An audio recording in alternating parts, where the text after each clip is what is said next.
January 20th, 2015, Lungu beats his closest rival, Hakainde Hichilema, in the presidential elections. He wins by a narrow margin, 27,757 votes, with just 32.36% of the registered voters participating.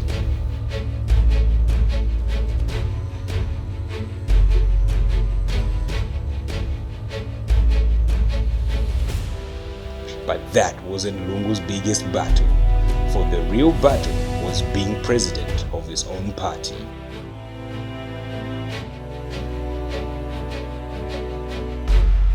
2011, the PF wins the general election and Lungu becomes the junior minister in the vice president's office. Thereafter, he is promoted to Minister of Home Affairs. The very next year, he becomes Minister of Defense after Geoffrey Waria Mwamba resigns. Lungu also functioned as acting president during President Michael Satta's long-term illness in 2013 to 2014. In addition, he held a string of central positions in the party, including chair of the PF Central Committee on Discipline. And on the 28th of August 2014, he is appointed as Minister of Justice, replacing Winter Kavimba. As Satta goes for treatment on 19th October 2014, he leaves Lungu in charge of the country in his absence.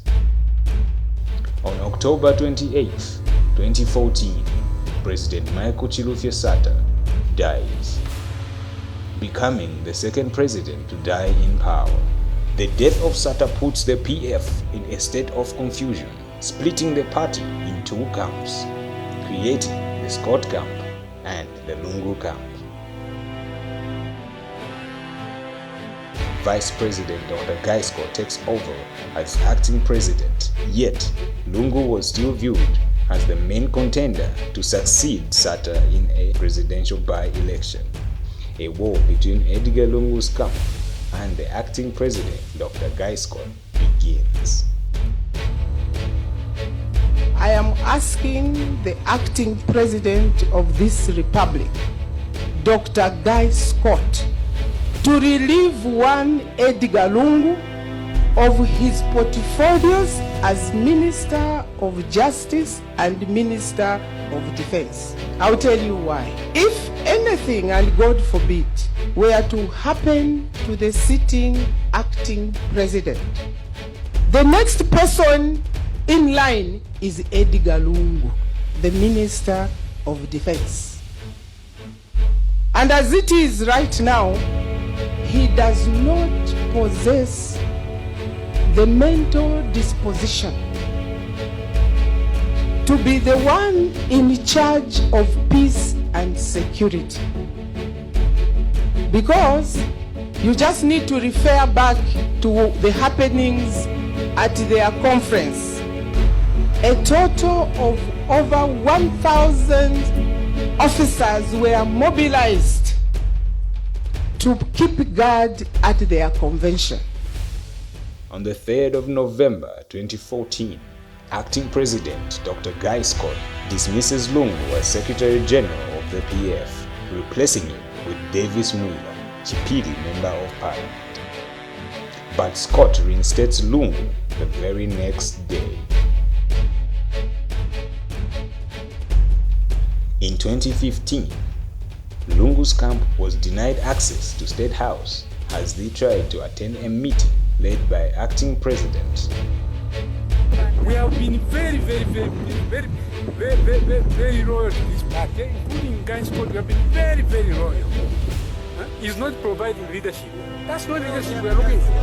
It is not leadership.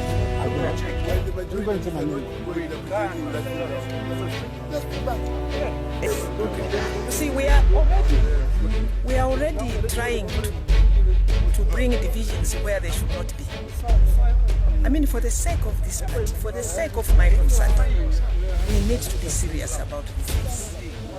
The people who love Satta should not create tensions of this nature.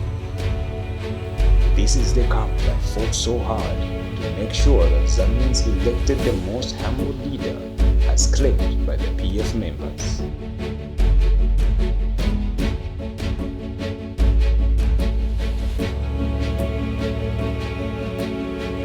PF National Chairperson Inonge Wina receives a petition of 63 PF MPs and senior party members urging the adoption of PF Secretary General Edgar Lungu as the party candidate for the upcoming general elections. But to Scott, the actions by the Central Committee members were against the PF Constitution. In the heat of the day, Dr. Christine Kaseva, Anthony Kasolo, Daniel Mukombwe, and Acting President Guy Scott pleaded with Edgar Chagwa Lungu, who was allegedly held hostage at a meeting in Kahima Barracks, Kabwe. The venue for the meeting was carefully selected so as to instill fear in ECL. This was to have him withdraw his PF presidential candidature and pave way for Dr. Christine Kaseva. Lungu refused. Instructions had been issued by the barracks commander and IG who were present in that meeting to say if ECL refuses to surrender, he must be arrested and cited for supporting anarchy at Lungu Rock, where thousands of PF and ECL supporters were anxiously waiting. But ECL refused to back down to the demands of Guy Scott and his merciless team. Scott threatens Lungu, saying over his dead body was he going to drive to Mulungushi Rock of Authority to open the convention if Lungu doesn't back down. At this point, Lungu excuses himself to answer a phone call outside in the corridor, but sneaks out from the barracks with the view to dash to Mulungushi Rock of Authority to address his supporters who were slowly becoming agitated at the non-appearance of Guy Scott, who called for that convention. At about 2.5 kilometers from the venue of the hostage meeting to Kohima Barracks, at the main gate on Kawendola Road, Lungu and his men jumped on vehicles to Mulungushi Rock of Authority. But just before getting to the gate, the helicopter that has flown ACL and the team from Lusaka takes off, flying over their heads with Guy Scott and his team inside. But one person was left behind.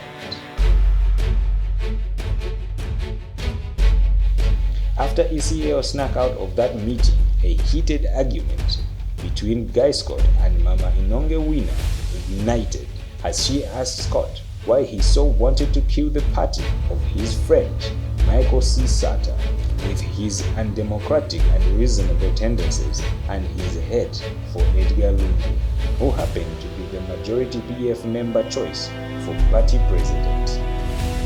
Mama Wina was left for backing ECL in that meeting.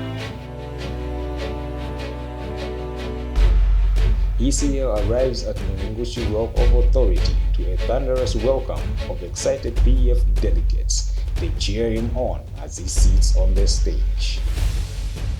The agony was that there was no one present amongst the PF senior members who had power to call the delegates to order and officially declare the convention over.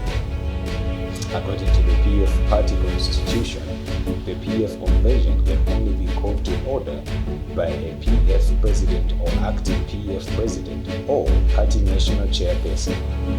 In this case, Dr. Guy Scott had refused to go officially open this convention on demand that Edgar Lungu withdraws the party presidential race. The convention could not be opened till Inonge Wina was in our presence. On 30th November, Lungu is elected as president of the Patriotic Front at the National Convention of the party held in Kabwe, Zambia. It looks like the storm is over. The waters are calm. It's smooth sailing from here on. Well, so thought the Lungu camp. But Guy Scott started to mobilize. He refused to go down without a fight, claiming he had sacrificed a lot for the party for anyone but him to leave.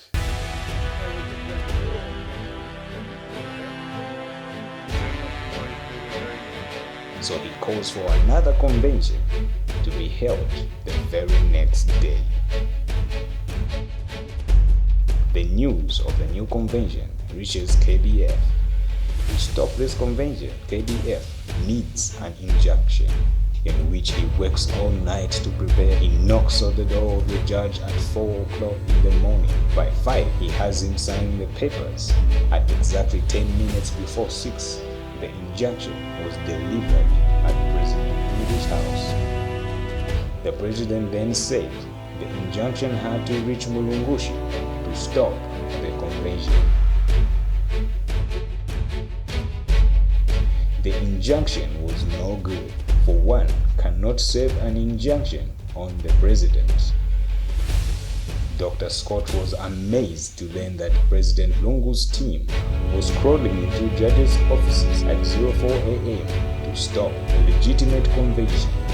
The convention takes place, and there Bausampa is declared the winner. But this holds no water, for ECL will still view as the elected president. Imparted acting president Dr. Guy Scott continues to claim his colleagues have no power to remove him. He repeats earlier threats that any cabinet member seeking to meet without his authority or consent would constitute an act of treason. Wednesday, 17th December 2014, 14 cabinet ministers out of 20 demand the resignation of Scott for acts that he has endangered the peace, security, and stability of the country with his provocative actions and continuous breach of law. They accused him of regularly consulting private individuals when making fundamental government decisions, disregarding established institutes and bodies such as Cabinet or the Party Central Committee. Many observers had acknowledged that Scott was likely working with forces opposite the candidature of PF President Edgar Lungu. Scott is also accused of planning the formation and support of the then newly established party, the Rainbow Party. The walls are coming down on Scott, but the fight is not over.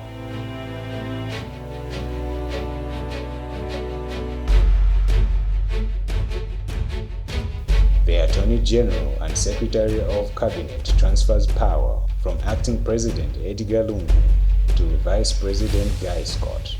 Lungu submits that the Attorney General instilled fear in him and the cabinet ministers were forcing him to surrender the instruments of power to Guy Scott, in which they said if he didn't, he would be arrested for treason.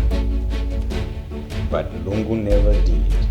Lungu contested the presidential by-election and beat his closest rival, Hakainde Hichilema, of the United Party for National Development, and becomes the 6th president of Zambia.